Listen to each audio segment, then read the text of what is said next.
Gloria al Señor.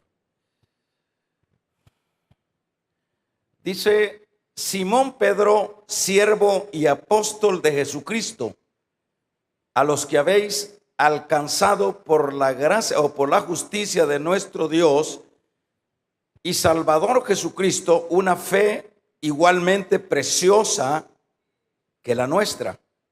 Gracia y paz os sean multiplicadas en el conocimiento de Dios y de nuestro Señor Jesús.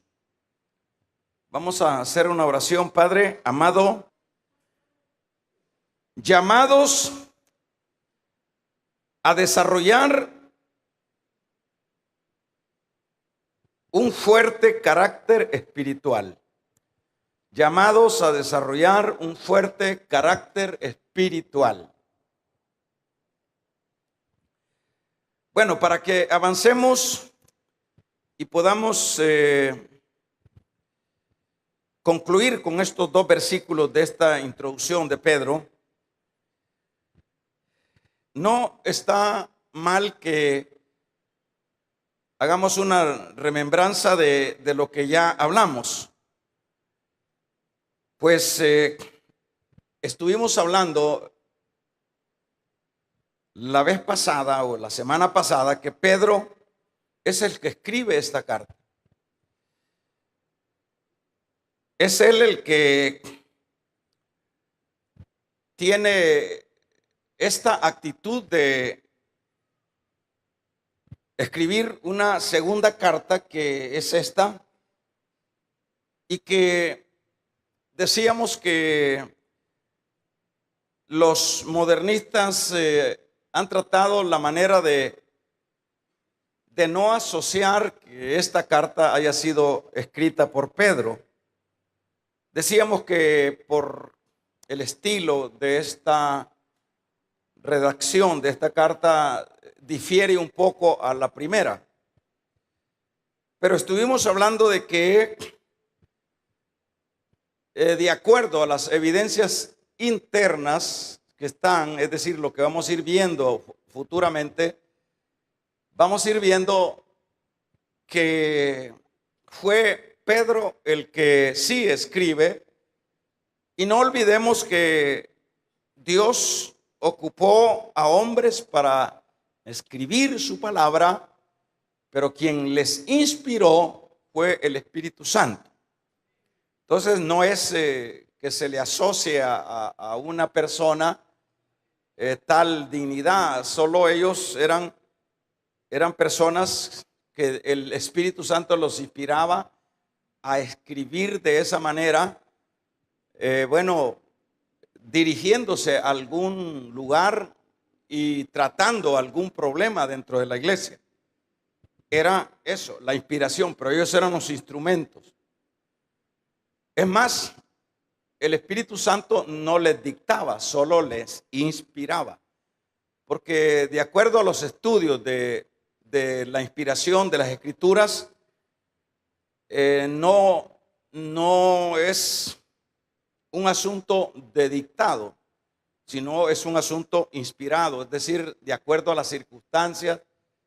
Por ejemplo, Elías o Isaías, de acuerdo a las circunstancias, escribían sin saber que estaban escribiendo lo que era la inspiración del Espíritu Santo. Bueno, el punto es que si es Pedro, y por supuesto que lo es, esto nos da confianza. Nos da confianza que no hay ninguna alteración, porque decíamos que cuando son otras personas que escriben, diríamos los descendientes o los discípulos de una iglesia o de un apóstol, no deja de dejar muchas lagunas, porque no son ellos los que experimentaron los problemas a los cuales se trataban acá los asuntos que en cada caso se da. Eso decíamos nos da entonces a nosotros confianza que tenemos una segunda carta confiable que no tiene ninguna alteración, porque el mismo apóstol Pedro en este caso es el testigo de ello. Ahora, cuando vamos a ingresar a ya al desarrollo de estos versículos, acordémonos que Pedro se dirige a los mismos que en la primera carta se dirigió. Son los mismos destinatarios, ¿verdad?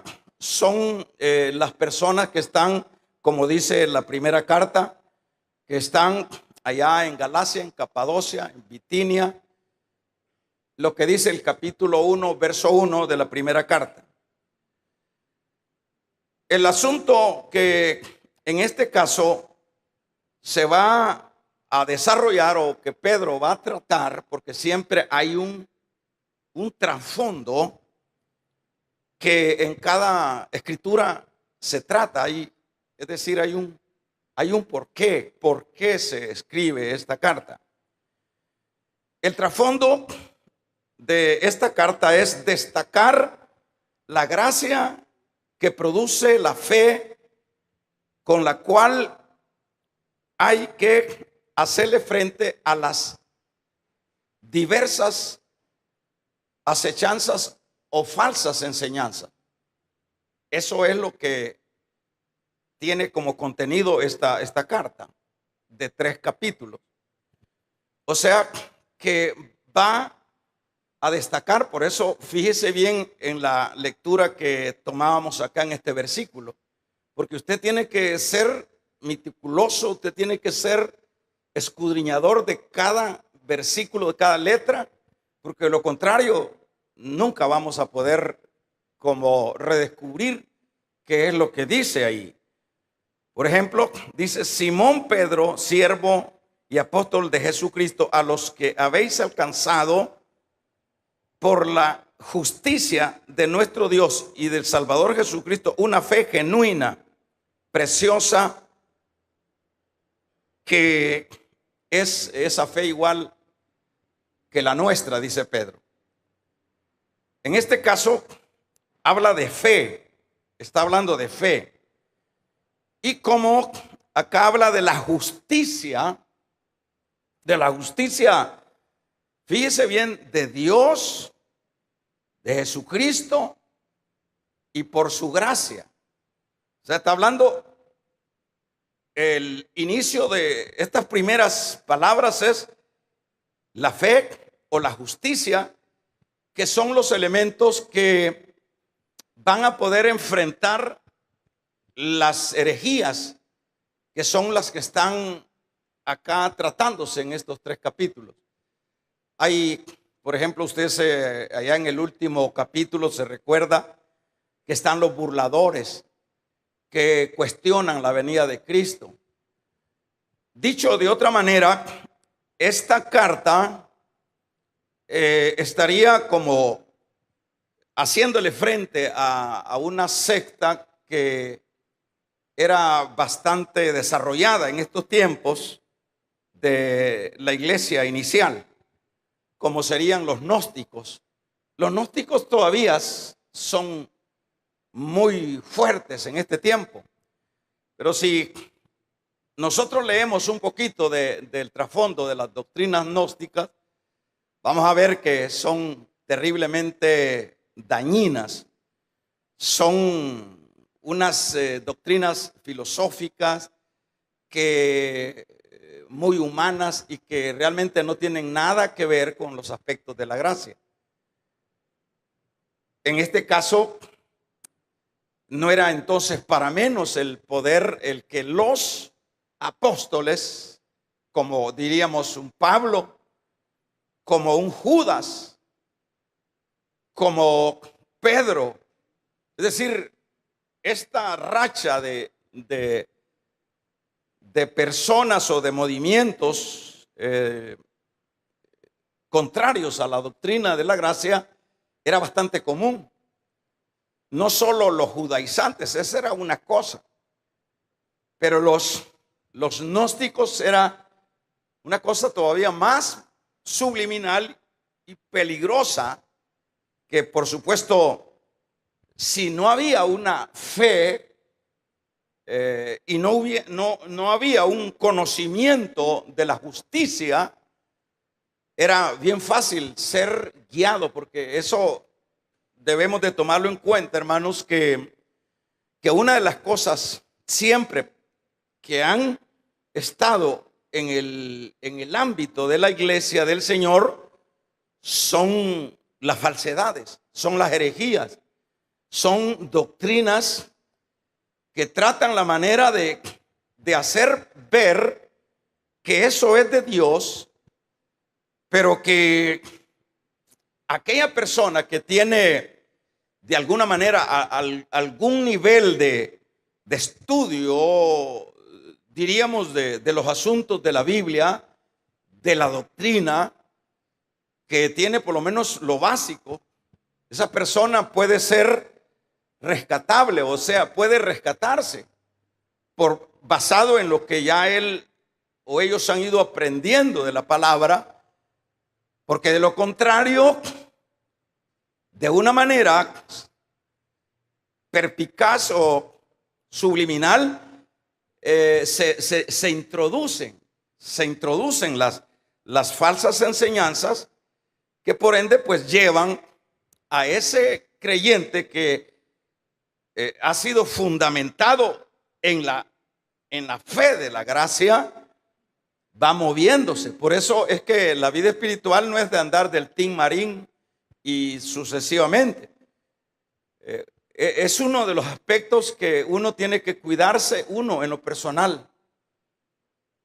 Por ejemplo, si usted, va a otro país, digamos, es bastante difícil congregarse, partiendo de que usted pues se ha formado en una iglesia como esta. Es decir, aquí tratamos la manera de apegarnos a la palabra. Aquí no estamos tratando de sacar, aquí nosotros no predicamos basado en revelaciones, que yo tuve un sueño y voy a decirle esto a la iglesia, en aspectos muy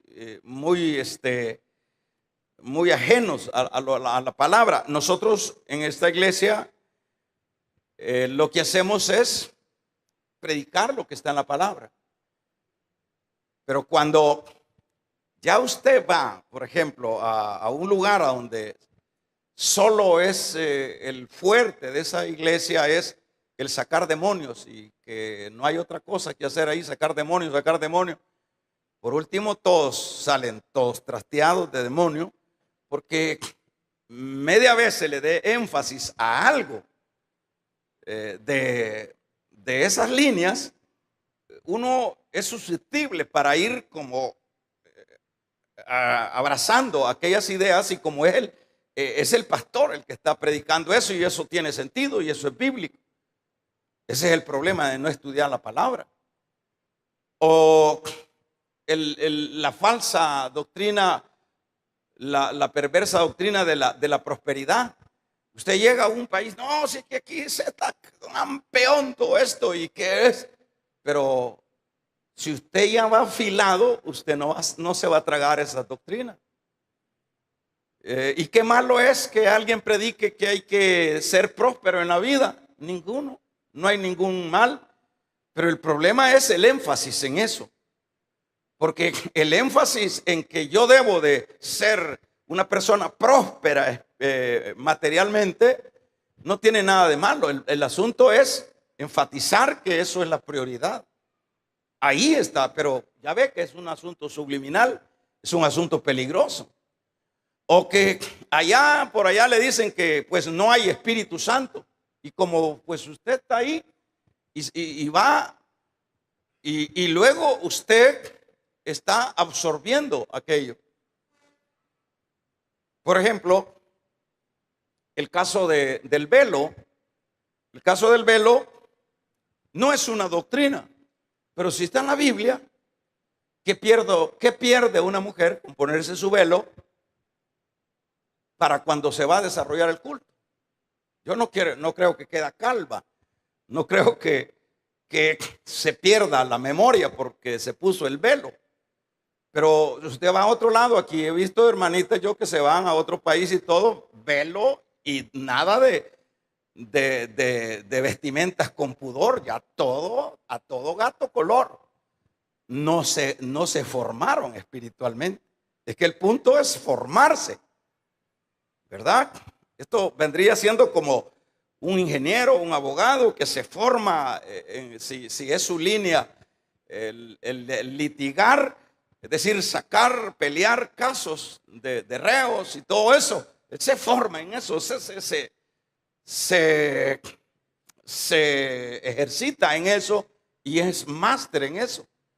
Entonces la vida espiritual, si no se forma, ya usted aquí, de lo que se le ha enseñado por años, usted puede haber estado aquí 20 años de fundador de esta iglesia, pero luego se va a otro lado, allá por Australia. ¿Y qué podemos hacer, hermano? Fíjese que aquí solo esto hay. Es bien difícil, por eso le digo que congregarse ahora en estos tiempos es bastante difícil. ¿Por qué? Porque hay tantas cosas raras y peligrosas que pronto uno las puede ir absorbiendo y tomándolas de hecho que son de la Biblia, porque las está predicando un pastor. Entonces los asuntos de la vida espiritual es lo más delicado que hay. La mayoría de las personas no lo ven así. No lo ven delicado. Lo que ven las personas es: sí, aquí hay un local, aquí cantan los mismos coros, igual y sucesivamente, ¿verdad? Y aquí no pasa nada. Las personas son como nubes, ¿verdad? Que se las lleve el viento.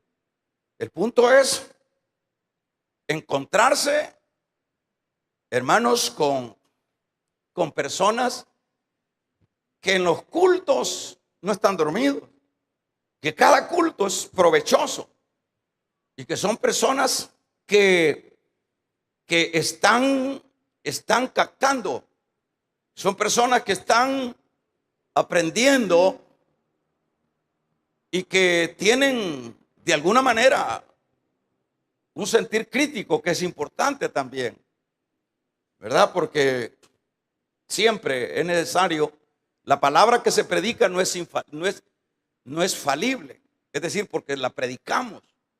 La palabra falible es la que está escrita, pero cuando ya la estamos predicando, tiene alguna variable por el hecho de que ya se está tratando la manera de interpretar aquel versículo, o sea. Entonces, pero es ahí donde se tienen las antenas. Por eso es que la iglesia es aprendizaje, no es otra cosa. Y el que aprende, el que se esmera, ese es el que va a sobrevivir en estos tiempos tan difíciles. Y eso era el asunto de Pedro, hermano. El asunto de Pedro,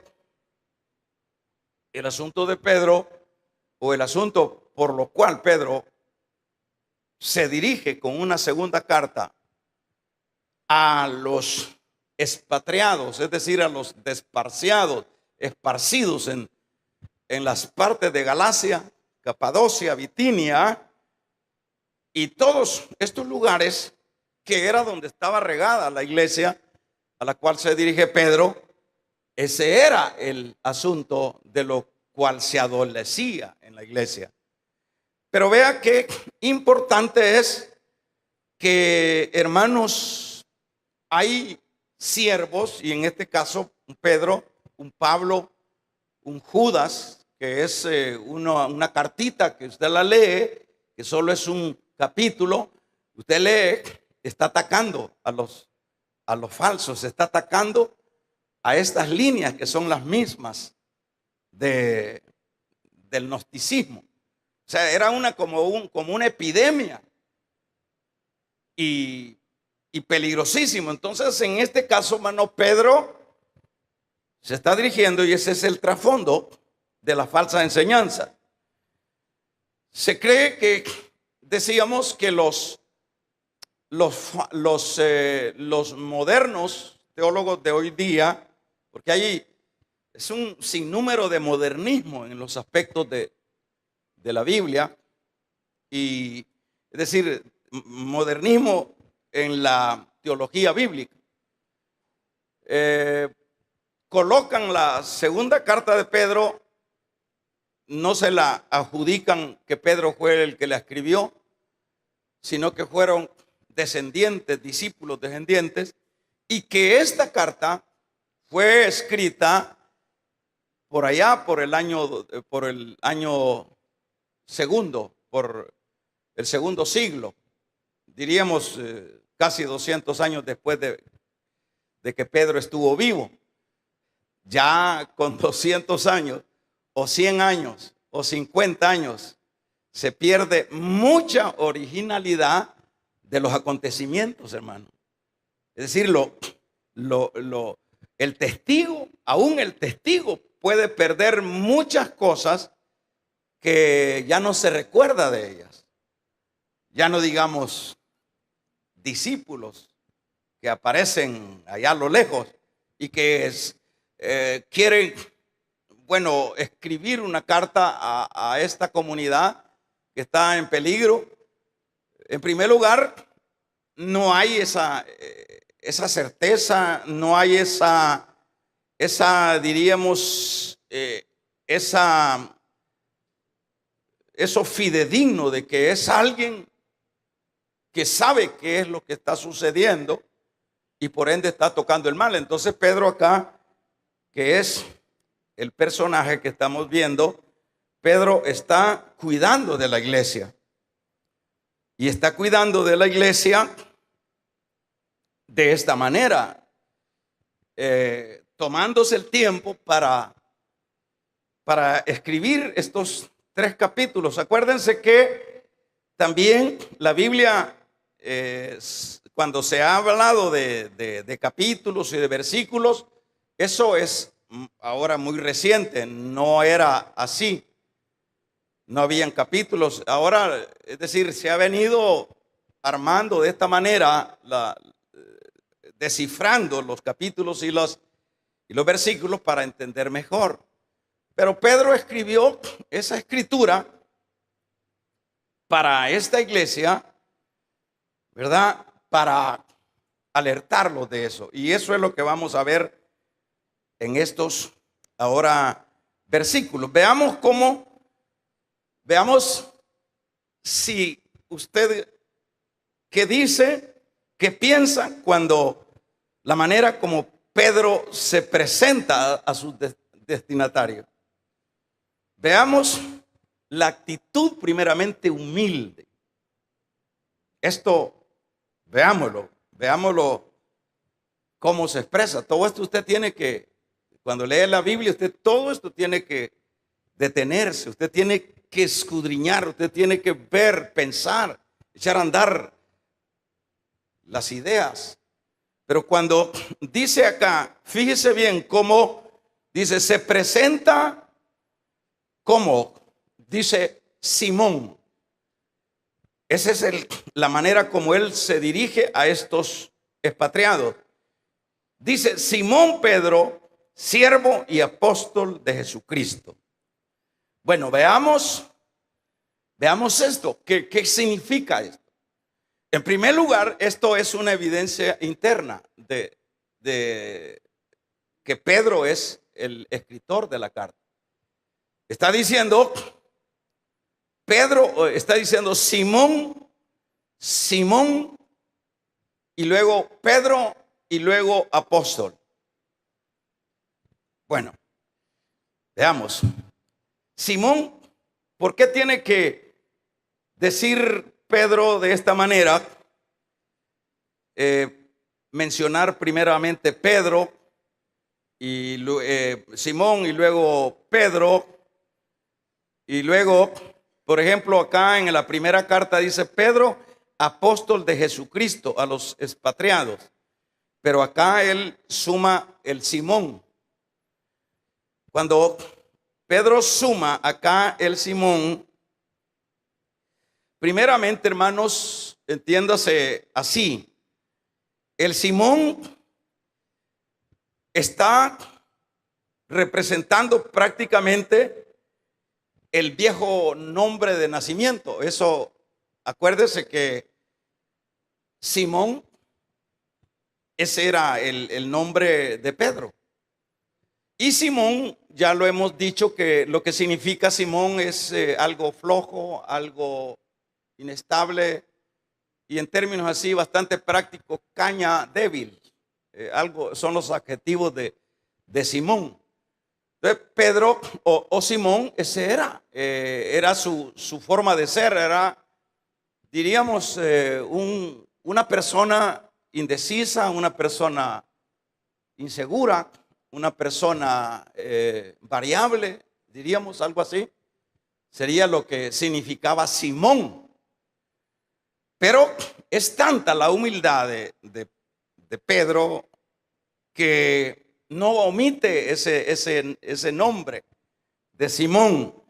Aquí dice Simón, pero decíamos que esto lo que está mencionando el apóstol acá es el nombre viejo por nacimiento. Es decir, yo nací así, insignificante, inseguro.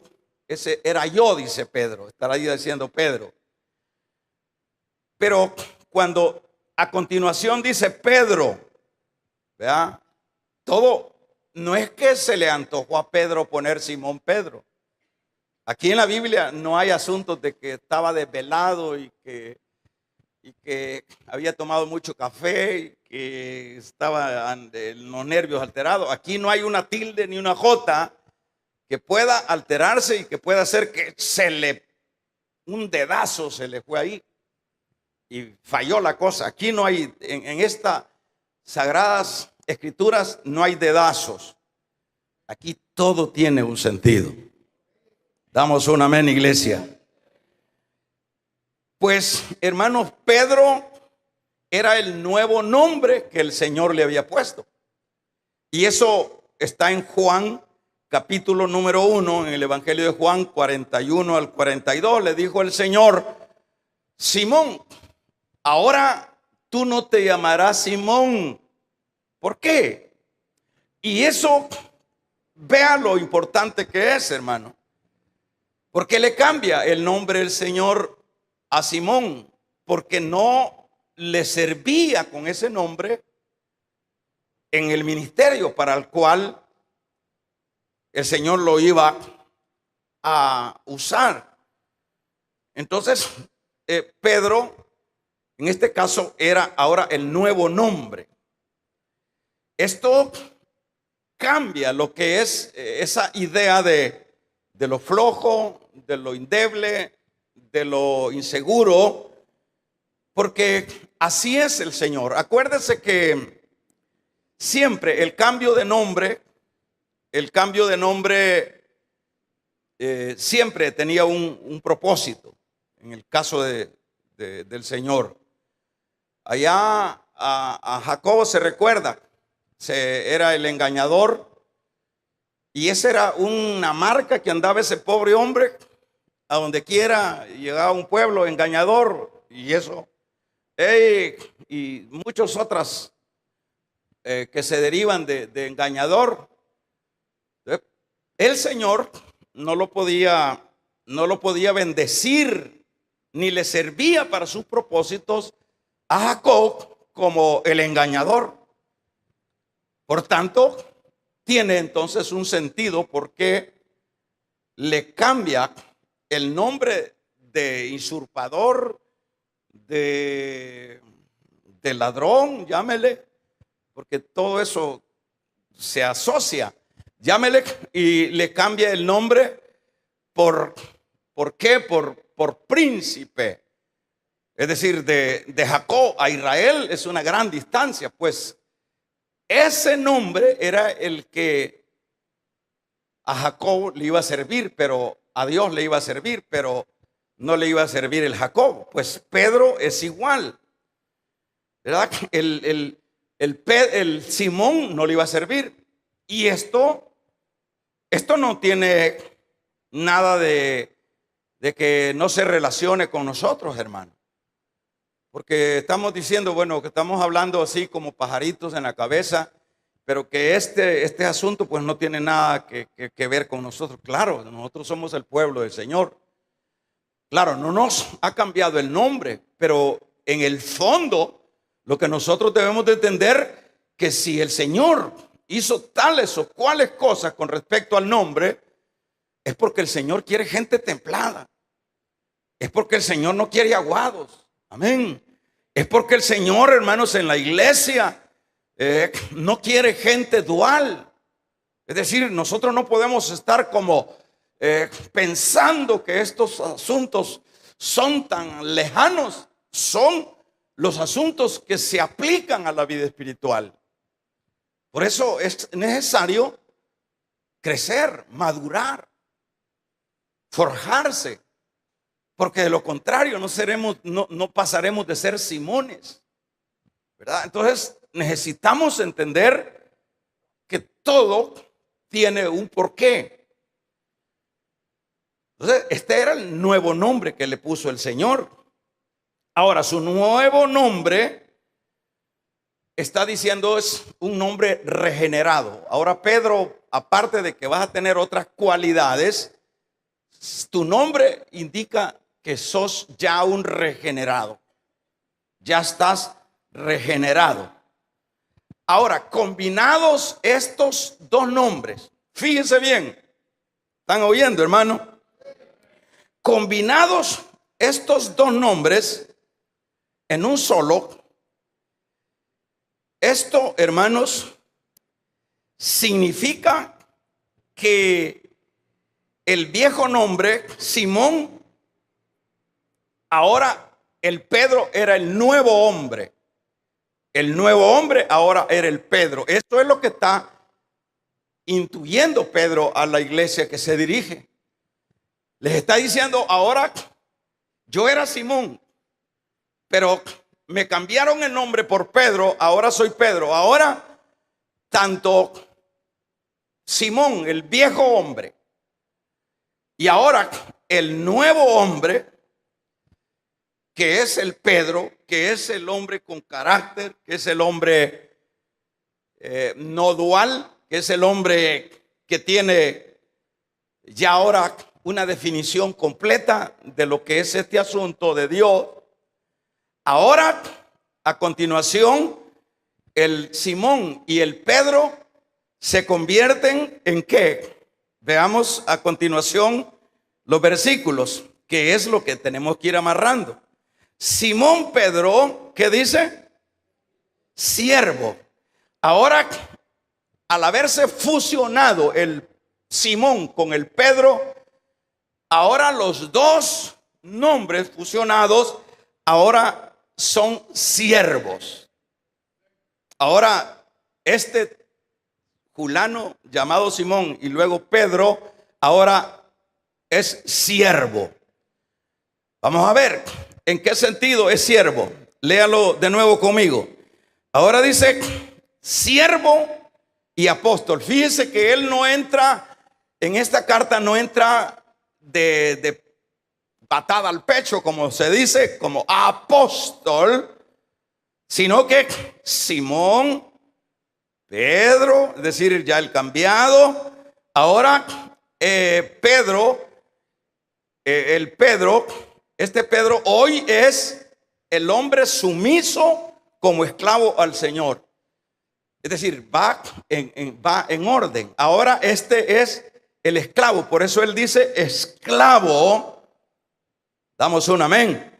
Esclavo del Señor para desempeñar bajo esa sumisión su apostolado. Esto es tremendo lo que Pedro está diciendo acá, hermano.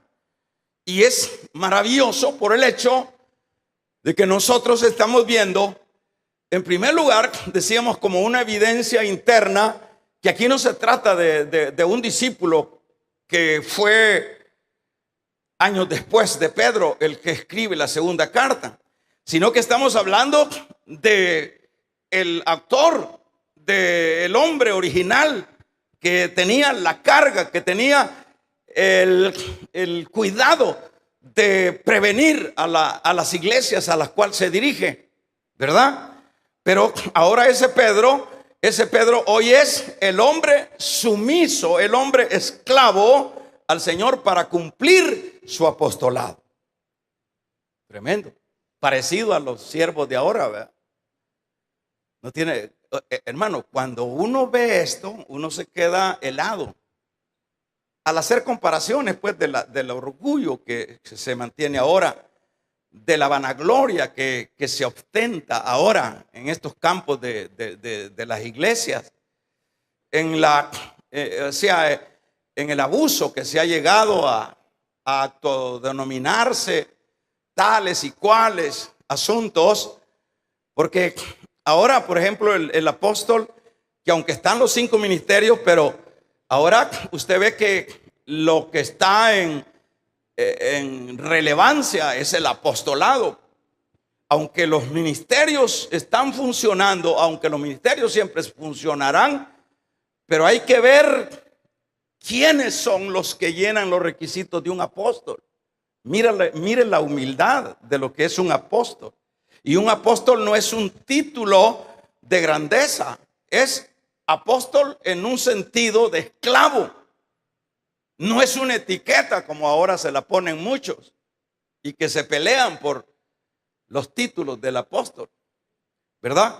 Pero aquí vemos al hombre humilde, al caña convertido en piedra, esa caña y esa piedra convertidos en siervos para desempeñar el trabajo del apostolado. Lejos de lo que sería vanagloriarse. Ahora, ¿se entiende, verdad, hermanos?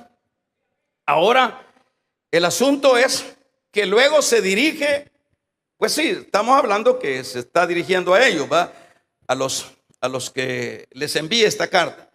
Se dirige diciéndoles en este versículo número 2, vea qué es lo que le dice. Vamos a ver. Bueno, le dice en el 2, gracia y paz os sean multiplicadas en el conocimiento de Dios y de nuestro Señor Jesucristo. Póngale atención a esto. Aquí les está diciendo, ¿verdad? Les está diciendo a los que por la justicia de nuestro Salvador Jesucristo han recibido la preciosa fe como la nuestra. ¿Qué les está diciendo acá? Les está diciendo que este asunto de lo que ellos disfrutan hoy, porque es cierto que aunque la iglesia sea una iglesia perseguida, que sea una iglesia sufrida, pero eso no omite la riqueza, eso no omite el privilegio de ser parte de esa iglesia. Eso no elimina, eso no, hermanos, no, el sufrimiento no opaca la posición de bendición que es pertenecer a la iglesia. Entonces acá Pedro les está diciendo a los que por la justicia de nuestro Dios y Salvador Jesucristo han recibido la preciosa fe como la nuestra. Les está diciendo no es por méritos, les está diciendo no es por un esfuerzo, les está diciendo no es por capacidades. No es por capacidades ni por esfuerzo. Eso es lo que está dando a entender este versículo número 2. Le está diciendo la gracia y paz os sean multiplicadas en el conocimiento de Dios, ¿verdad? Pero lo que está diciendo por la justicia de nuestro Dios y Salvador Jesucristo, una fe igualmente preciosa que la nuestra.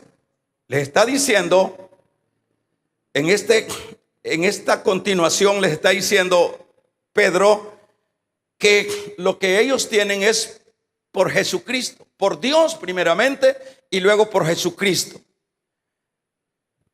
Esto, y les está diciendo, les amplía que es por Jesucristo, por Dios y por Jesucristo que ellos han recibido esa fe preciosa. Dicho de otra manera, que no es por méritos, que no es por esfuerzo. Y esto nos aclara de que así es, no es por esfuerzo, no es por mérito, no es porque nos hemos dado la tarea de ser nosotros los que buscamos a Dios. No, es por Dios.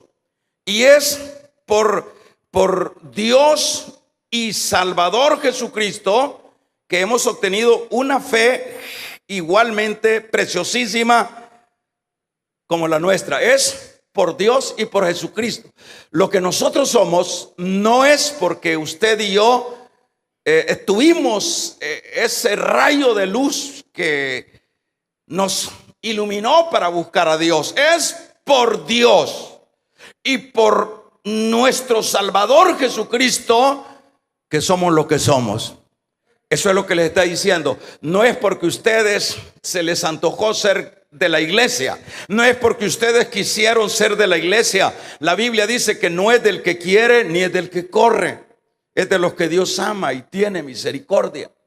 Aquí nadie se puede meter, hermano, nadie se puede meter en este asunto de la iglesia. Nadie aquí. Es más, allá podemos ver nosotros en aquella parábola de la cena que hace el Señor.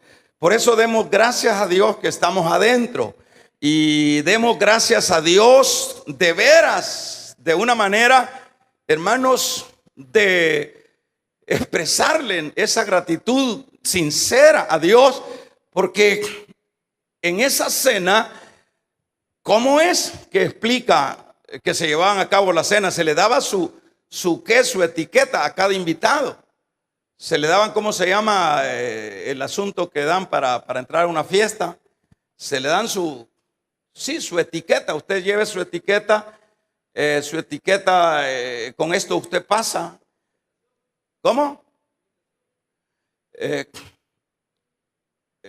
Sí, no, es una etiqueta, o sea que los distinguía una forma, un atuendo, digamos, vestido de fiesta, era el invitado. Entonces venía y le daban su ropa, pero hubo uno que se la llevó de vivo y consiguió por ahí su ropa por ahí, ¿verdad? Prestada o a ver cómo, pero él se metió a la fiesta. Eso nos enseña que aquí no se puede meter nadie, hermano. Pero ¿en qué terminó ese que se metió? Cuando dice que el padre de familia andaba felicitando a los convidados, le dijo, hey, y vos, le digo, vos no estás vestido, o sea, te pusiste el traje parecido, pero te falta la etiqueta, entonces tú no eres de los invitados. Y eso lo que indica es que aquí no se puede meter nadie. Aquí lo mete Dios a uno. Vamos a regalarle ofrenda de palmas al Dios de la gloria. Aquí no es que yo quiero, es que yo quiero estar en la iglesia. ¿Cuál? Nosotros no queremos estar en la iglesia, es Dios el que nos metió en la iglesia. Y por eso es que venimos, y por eso es que hacemos, y por eso es que aquí estamos, porque nos metieron. Y como dice el profeta, nos lazaron con cuerdas de amor, no nos metieron a la fuerza tampoco. Entonces llegó el amo el jefe ahí de la fiesta, ¿qué tal? Y halló al hombre y empezó a temblar. Sáquenlo, dijo, porque este no es, tírenlo afuera, este no es de acá. Eso es lo que Pedro está diciendo. Esta fe no es de ustedes, es de Dios. Damos un amén. De Dios y de nuestro Salvador Jesucristo, que les ha dado esa fe preciosa, igual que la nuestra. Vamos a regalarle ofrenda de palmas al Dios de la gloria. Es Jesucristo. Es decir, porque uno se puede jactar, hermano. A veces uno ahí anda queriendo que lo reconozcan como el gran creyente y que es tan inteligente, que fue el que se introdujo porque vio que allá afuera no era muy bueno. Aquí nadie. Nosotros la naturaleza vieja que teníamos, ya le hemos explicado, que si no los cambian, si no nacemos de nuevo, como dice Pedro, no. La naturaleza vieja ya se ha explicado en algunas veces que es como el cerdo, como el chanchito. El chancho, usted lo limpia bien, lo baña bien, lo champusea bien, lo peina si es que tiene pelito, ¿verdad? O casi todo un chino, pero usted lo jabona bien, le pone una batita blanquita y usted va a decir, chanchito, aquí lo quiero, aquí, chanchito, usted va a ser la mascota de aquí de la casa, chanchito, y usted lo suelta, solo lo suelta y luego se va al charco. Así es la naturaleza caída. Si no nos hubieran cambiado a nosotros, si no hubiéramos nacido dos veces, nosotros estuviéramos en el charco. Vamos a regalarle ofrenda de palmas al Dios de la gloria. Solo es Dios el que nos puede cambiar. Por eso es que Pedro le dice, no es de ustedes destinatario, es Dios y nuestro Salvador Jesucristo el que les ha dado esa preciosísima, mire lo que es la fe, esa preciosísima fe. Eso es como un tesoro y no ha sido por esfuerzo. Haga usted el ensayo con algún chanchito. Vaya a buscar un chanchito y haga ese ensayo. El chanchito, usted va a ser la mascota de la casa. Usted no se me vaya, lo perfuma bien. ¿Cuál? Él no entiende de eso. Él lo que entiende es charco. Y en el charco él se da vuelta y agarra de los chucos ahí adentro, animales podridos ahí. Él exhibe su panza y todo. Se da vuelta. Esa es la naturaleza caída. Así que sea la gloria para Dios, porque Dios es el que, hermanos, cambia el corazón de la persona. Regálele otra ofrenda de palmas al Dios de la gloria. Ahora, con lo cual vamos finalizando el verso 2. Gracia y paz. Gracia y paz. Fíjese bien.